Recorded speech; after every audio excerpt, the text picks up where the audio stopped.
Assalamualaikum warahmatullahi wabarakatuh. Alhamdulillahi rabbil alamin wa bihi nasta'inu ala umuri dunya waddin. Asyhadu an la ilaha illallah wahdahu la syarikalah wa asyhadu anna Muhammadan abduhu wa rasuluh sallallahu alaihi wasallam la nabiyya ba'dah. A'udzu billahi minasy syaithanir rajim. Bismillahirrahmanirrahim. Innallaha 'indahu 'ilmus sa'ah wa yunazzilul ghaitha wa ya'lamu ma fil arham wa ma tadri nafsum maza taksibu ghadan wa ma tadri nafsum bi ayyi ardin tamut. Innallaha alimun khabir. Sadaqallah. Kaum muslimin dan muslimat, jemaah salat zuhur Masjid Raya Sumatera Barat yang dirahmati Allah dan yang saya muliakan. Seorang sahabat pernah bertanya kepada Rasulullah bernama Al-Warith bin Umar, "Ya Muhammad, mata qiyamus sa'ah? Wa qad ajdabat biladuna famata takhsib? Wa qad taraktu imraati hubla fama talid? Wa qad alimtu ma kasabtu al-yawm famaza aksibu ghada? Wa qad alimtu bi ayyi ardin wulidtu fa bi ayyi ardin amut." Ya Muhammad,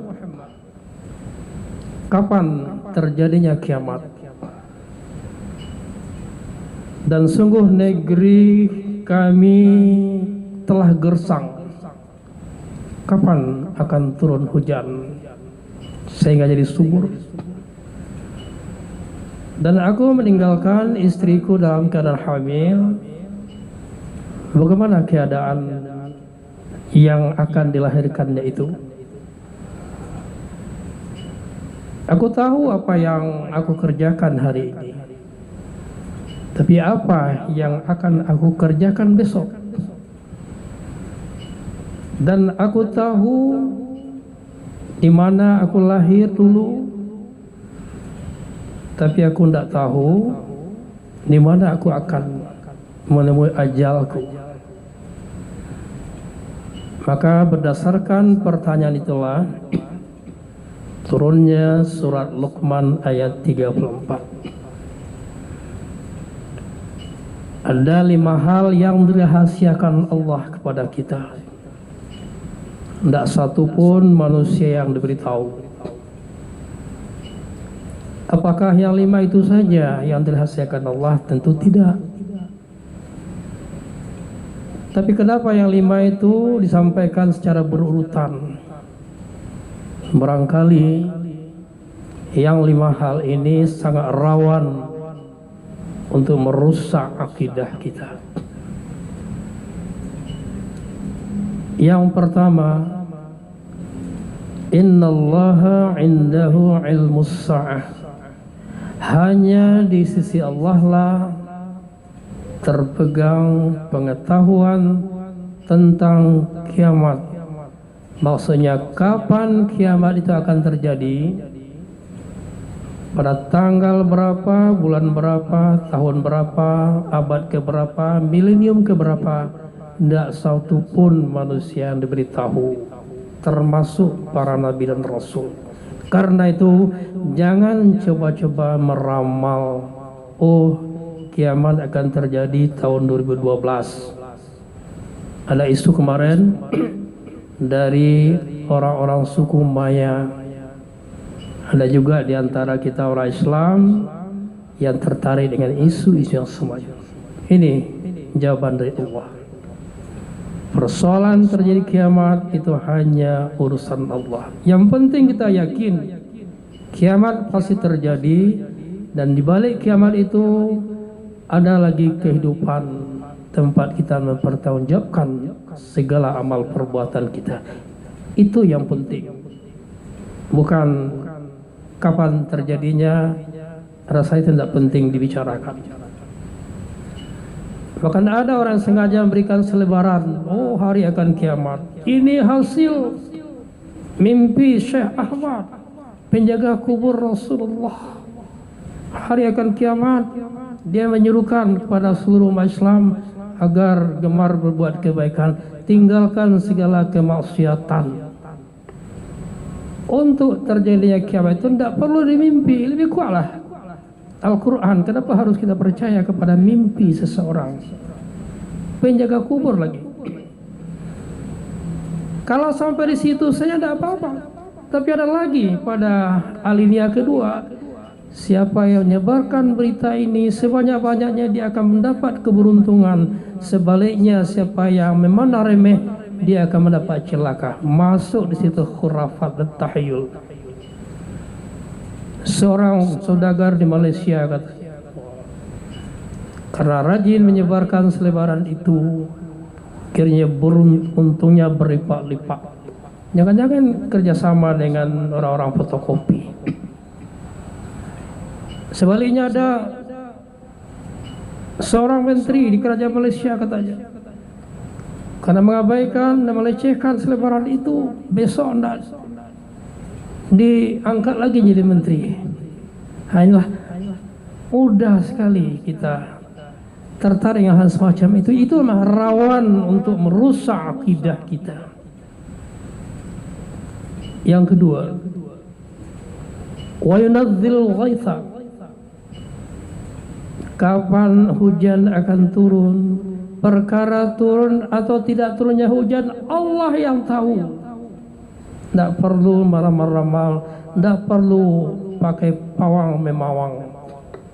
Kalau betul pawang bisa menghentikan hujan, tidak akan pernah terjadi banjir di belahan bumi kita ini.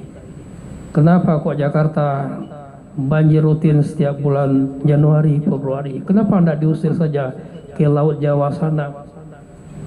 Betul juga kota-kota di Sumatera. Kenapa tidak diusir saja hujan itu ke Samudra Hindia sana? Kalau betul pawang bisa menghentikan hujan. Sekali lagi, ini merusak akidah kita. Lalu yang ketiga, wa ya'lamu ma fil arham, hanya Allah yang tahu apa yang terjadi dalam kandungan seorang ibu. Saya pernah dibantah oleh seseorang, Ustaz, sekarang teknologi udah canggih, dengan menggunakan alat yang bernama USG bisa menentukan jenis kelamin bayi yang dalam perut. Saya tanya, yang kamu lihat itu yang sebenarnya atau bayangannya? Ya bayanganlah. Ilmu Allah bukan sekedar mengetahui jenis kelamin. Fayuqtad amaluhu ajaluhu rizquhu saqiyun aw sa'idan. Ajal, amal, rezeki, sengsara, bahagia, sudah dalam ilmu Allah. Cuma tidak diberitahukan kepada kita, karena ilmu Allah tidak ta'aluk kepada waktu. Karena itu tidak ada istilah kemarin dan sekarang dan besok untuk ilmu Allah. Makanya Allah tahu apa saja. Dia yang merencanakan, masa tidak tahu dia? Lalu yang keempat, wa ma tadri nafsum madza taksibu ghadan. Tidak satupun manusia yang tahu dengan pasti apa yang akan dikerjakannya besok. Kita berencana boleh saja, bikin planning, bikin schedule, agenda, silakan, itu rencana kita. Tapi apakah setiap rencana itu terlaksana? Ternyata tidak.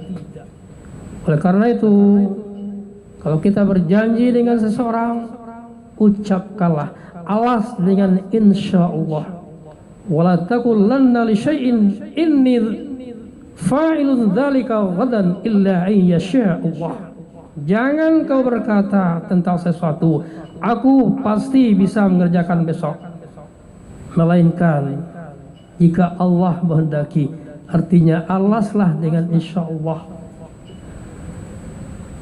Saya pernah ditawar oleh seorang pengurus masjid, Ustaz, besok penceramah kami berhalangan, bisa Ustaz datang? Kebetulan saya kosong. Insya Allah Pak. Oh kok enggak insya Allah? Insya Allah ada Ustaz, kosong adanya. Dalam hati saya, Pak pengurus ini, dia pengurus masjid tapi tidak mengerti dia, tidak dengar pengajian barangkali. Insya Allah itu Pak, itu sebagai kita orang yang beriman.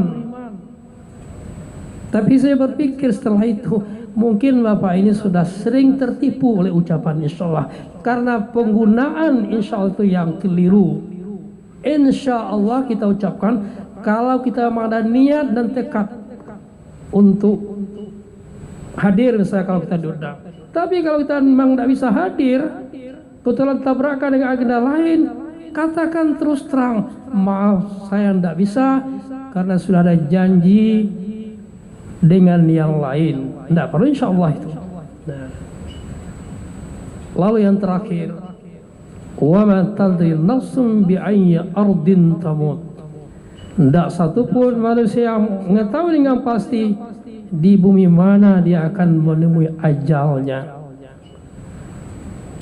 Soal di mana dan kapan kita akan mati itu hanya di tangan Allah. Jangan pikirkan kapan dan di mana engkau akan mati, tapi pikirlah apa yang akan dibawa menghadap kematian. Karena itu perbanyak amal ibadah, jauhi segala macam syirik, keyakinan-keyakinan yang tidak masuk akal, klinik, termasuk juga tahayul khurafat. Itu yang akan merusak akidah kita. Jadi Luqman ayat 34 ini itu perlu kita pahami dalam menjaga dan melihara akidah kita supaya tidak rusak. Sementara kita rajin ibadah, kita masih suku wa tanwang. Man ata arrafan fasa'alahu fasaddaqahu lam tuqbal lahu salatu arba'ina yawman. Hadis riwayat Muslim. Siapa yang datang bertanya kepada peramal, apakah namanya tukang tenung, kihana, paranormal, lalu ia benarkan, ia yakini, tidak akan terima sholatnya selama 40 hari. Sia-sialah ibadah yang dia lakukan karena akidahnya sudah rusak. Fa'tabiru ya ulil absar. Billahi taufiq wal hidayah wa jamaah. Wassalamualaikum warahmatullahi wabarakatuh.